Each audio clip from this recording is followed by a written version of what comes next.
వాక్యాన్ని మనం భయభక్తులుగా ధ్యానం చేసుకుందాం. అందరూ దేవుని వాక్యం గమనించండి. నిర్గమకాండం 23:27. నన్ను బట్టి మనుషులు నీకు భయపడినట్లు చేసేదను. నీవు పోవు సర్వ దేశముల వారిని ఓడగొట్టి నీ సమస్త శత్రువులను నీ ఎదుటి నుండి పారిపోనట్లు చేసేదను. యేసుక్రీస్తు ప్రభు ఇజ్రాయేలు ప్రజలతో ఆ రోజు మాట్లాడుతూ ఏమన్నాడు అంటే, నన్ను బట్టి మనుషులు నీకు భయపడినట్టు చేస్తాను. 2, నీవు పోవు సర్వ దేశాల వారిని ఓడగొడతాను. 3, సమస్త శత్రువులు నీ ఎదుటి నుండి పారిపోయినట్టు చేస్తాను అన్నాడు. 1, ఈరోజు మనుషులు నీకు భయపడేది నిన్ను చూసి కాదు, నన్ను చూసి నీకు భయపడతారు అని చెప్పాడు. అంటే నువ్వు నా బిడ్డగా ఉన్నందుకు మనుషులు నీకు భయపడతారు అన్నాడు. ఎందుకంటే దేవుని యొక్క సన్నిధి మనతో ఉంటుంది కాబట్టి, దేవుని ముద్ర మనతో ఉంటుంది కాబట్టి, మనుషులైనా సరే సాతానైనా సరే ఒక దేవుని బిడ్డకి భయపడాలి. అందుకని నన్ను బట్టి మనుషులు నీకు భయపడినట్లు చేస్తాను అన్నాడు. 2, నువ్వు పోతున్న సర్వ దేశాల్లో, నువ్వు వెళ్తున్న ప్రాంతాలన్నింటిలో శత్రువు నీ మీదకి యుద్ధానికి వస్తే నేను ఓడగడతాను అన్నాడు. వాళ్ళు ఓడిపోతారని చెప్పాడు. 3, సమస్త శత్రువులను నీ ఎదుట ఉండకుండా పారిపోతారని చెప్పాడు. కాబట్టి నా ప్రియ సహోదరి సహోదరులరా, దేవుడు చెప్తున్నాడు, నువ్వు ఈరోజు దేవుని బట్టి చక్కగా నడుచుకున్నట్లయితే నువ్వెవరికి భయపడాల్సిన అవసరం లేదు. వారు నీకు భయపడతారు. నువ్వు ఎక్కడికి పోయినా ఏ శత్రువు నీ మీదకి లేచినా వాళ్ళు ఓడిపోతారు. ఆ శత్రువు ఎవరైనా సరే శత్రువు ఓడిపోతాడు. దేవుడు వారిని వాడగొట్టేస్తాడు. దేవుడు నిన్ను గెలిపిస్తాడు. ఒకవేళ ఈరోజు ఏ పోరాటంలో ఉన్నట్లయితే ఆ పోరాటంలో నువ్వే గెలుస్తావు. శత్రువు ఓడిపోతాడు. ఎందుకంటే ఆయన తన ప్రజలకు జయమిచ్చి శత్రువును వాడగొడతానని చెప్పాడు. కాబట్టి ఈరోజు ఏ పోరాటంలో ఉన్నా, ఎలాంటి పోరాటంలో ఉన్నా, ఆ పోరాటంలో నేను ఓడిపోతానని భయపడాల్సిన అవసరం లేదు. నువ్వు ఓడిపోవు, దేవుడు నిన్ను గెలిపిస్తాడు. శత్రువును ఓడగొడతాడు ఆయన. అది ఎంత పెద్ద శత్రువు అయినా ఓడిపోవాల్సింది. గొల్యాతు అనేవాడు 40 రోజులు సవాలు చేశాడు దేవుని ప్రజల మీద. మీలో ఒక్కడు రండ్రా, నన్ను జయించండిరా, మేమందరం మీకు బానిసలు అవుతాం, వస్తారా, దమ్ముందా, రాగలరా అని 40 రోజులు సవాల్ చేసినాడు. ఒక యవనస్తుడైన దావీదు వెళ్ళి ఒక రాయితో కొట్టేసి వచ్చాడు. అంటే ఇజ్రాయేల్ ప్రజలకు తెలియని విషయం ఏంటంటే, వాడు ఆహారాన్ని మనం చూస్తున్నాం, వాడి ఎత్తు పొడుగు లావును మనం చూస్తున్నాం, కానీ మన దేవుడు వాడికంటే బలవంతుడు, వాడిని ఓడిస్తాడనే ఆలోచన వాడికి రాలేదు. కానీ ఒక దావీదు ఆలోచన చేశాడు, ఇది అధికారం ఎంత, సున్నత గల ప్రజలను తుణీకరిస్తున్నాడు, వాడి సంగతి ఏదో చెప్పండి, నేను పోతానన్నాడు.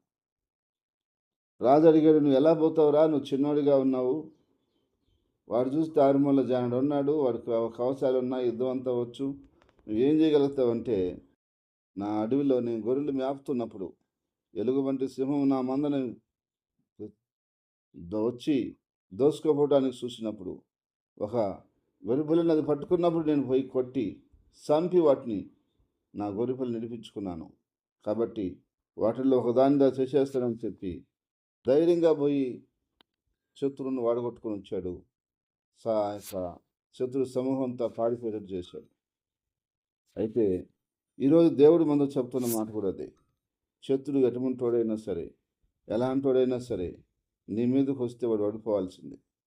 ఎందుకంటే దేవుని ప్రజల ఎదుట ఎవరు గెలవలేరు, ఓటమే వస్తుంది.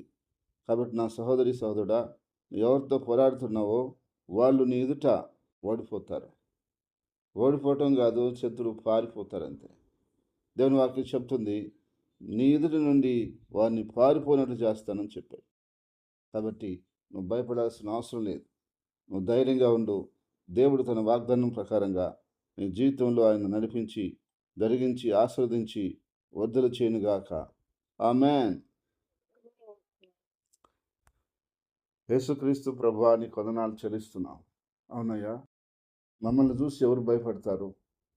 మా ఎత్తు, రంగు, రూపం చూసి ఎవరన్నా భయపడతారా? లేదు.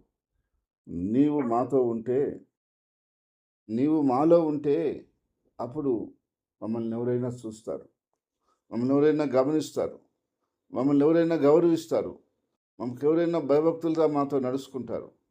అదే నువ్వు లేకపోతే మమ్మల్ని పట్టించుకునే నాదుడే లేడు. అయ్యా, ఈరోజు నీ బిడ్డలమని, నీ బిడ్డలుగా మమ్మల్ని గుర్తిస్తూ మమ్మల్ని మర్యాదిస్తున్నారంటే దానికి కారణం నీవే ప్రభా. నీ మూలంగానే, నీ ద్వారానే, లేకుంటే మాలో ఏమీ లేదు. యేసయ్యా, ఈ సమయంలో నా తండ్రి, మాకు ఎదురయ్యే పోరాటాల్లో శత్రువు ఓడిపోతున్నాడు, మేము గెలుస్తున్నాం. ఇంతవరకు అయ్యా చరిత్రలో నీ ప్రజలే గెలిచారు, నీ బిడ్డలే గెలిచారు. సాతాను ఓడిపోతానే వచ్చాడు, శత్రువు ఓడిపోతానే వచ్చాడు. మా జీవితాల్లో కూడా ఎన్నో పోరాటాలు, ఎన్నో శోధనలు ఎదురైనప్పటికీ సాతాను ఓడిపోయాడు, శత్రువు ఓడిపోయాడు, ఆ శత్రువు సంబంధించిన మనుషులు ఓడిపోయారు. కానీ నీ కార్యం నువ్వు జరిగించుకుని నీ ప్రజలకు జయమిచ్చి, మా అందరికీ జయమిచ్చి నడిపిస్తూ ఉన్నావు తండ్రి. నీ స్తోత్రములు. యేసు ప్రభువా, నా తండ్రి, శత్రువు ఎంతటి వాడైనా నేను ఓడగొడతానని చెప్పావు ప్రభు. అవునయ్యా, ఎంతటి వాడైనా నీకేమీ ఎక్కువ కాదు, నిన్ను మించిపోయేదేం లేదు.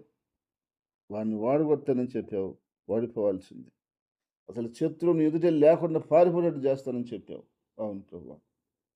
యేసయ్యా, మేము భయపడతాం కానీ వాడే పారిపోవాల్సిందే, కానీ మేము పారిపోవాల్సిన అవసరం లేదు. కాబట్టి నా ప్రభువా, నీకు వందనాలు, స్తోత్రాలు చెల్లిస్తున్నా. ఇదిగో నాయన, మీ యొక్క నామంలో మీరు ఇచ్చిన వాగ్దానం ప్రకారంగా మా జీవితాల్లో మీరు నెరవేర్చి, నడిపించి, ఆశీర్వదించి కాపాడమని ప్రార్థిస్తున్నా. నా తండ్రి, ఈ దినం నీ ప్రజలు వెళ్తున్న ప్రయాణాల్లో, మార్గాల్లో, పనుల్లో, ఉద్యోగాల్లో, వ్యాపారాల్లో, బిడ్డల యొక్క చదువుల్లో ఆయన నువ్వు తోడుగా ఉండమని ప్రార్థిస్తున్నాను.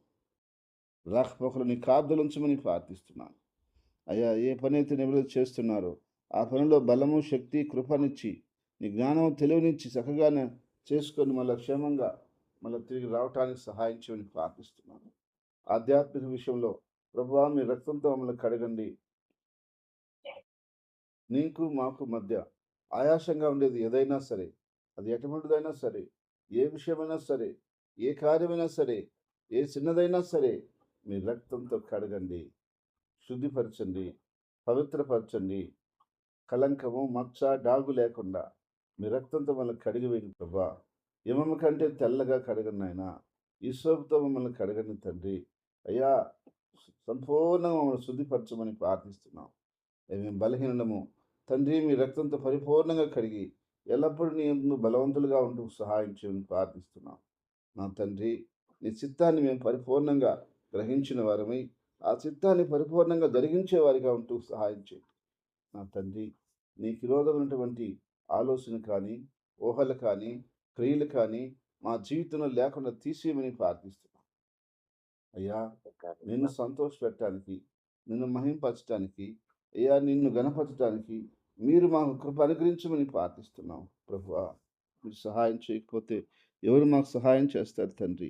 మీరే మాకు దిక్కు, మీరే అండాధారం తండ్రి. వ్యాధి బాధల నుంచి, ఇరుకు ఇబ్బందుల నుంచి, అయ్యా ప్రతి ఆర్థిక సమస్యల నుంచి, అప్పుల బాధల నుంచి, కుటుంబ సమస్యల నుంచి, ప్రతి ఒక్క సమస్య నుంచి, ప్రతి బాధ నుంచి ప్రభువా, నీ ప్రజలకు విడుదలనిచ్చి ఆశీర్వదించి కాపాడమని ప్రార్థిస్తున్నాను. నా తండ్రి, నేను సంఘాలను మీరు అభివృద్ధి పరచండి. గురుడు సంఘం, నెల్లూరు సంఘం, బ్రాండ్ సంఘాలు, నూతనంగా ప్రారంభించబోతున్న సంఘాలని మీరు ఆశీర్వదించి అభివృద్ధి పరచమని ప్రార్థిస్తున్నాను ప్రభువా. మీ కార్యములు ఒక బలముగా మీరు జరిగించమని ప్రార్థిస్తున్నాను.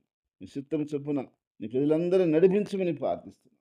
ఈరోజు పుట్టినరోజు, వివాహదినం జరుపుకుంటున్న వ్యక్తుల్ని, బిడ్డల్ని, కుటుంబాలను జ్ఞాపకం చేసుకుని పేరు పేరు మీద ఆశీర్వదించమని ప్రార్థిస్తున్నాను. లావణ్యాన్ని జ్ఞాపకం చేసుకుని ఆ బిడ్డకున్న సమస్యను పరిపూర్ణంగా స్వస్థపరిచి సహాయం చేయమని ప్రార్థిస్తున్నాను. బిడ్డకున్న ప్రతి ఒక్క బిడ్డని, ప్రతి ఒక్క సమస్యను, ప్రతి ఒక్క కార్యం నెరవేర్చమని, దేవా విడుదల చేయమని, ఆశీర్వదించమని, ఆదుకోమని, దీవించమని యేసుక్రీస్తు నామములో స్తుతించి ప్రార్థించి అడిగేడుకుంటున్నాం తండ్రి. ఆమేన్. ఆమేన్. ఆమేన్. ఆమేన్.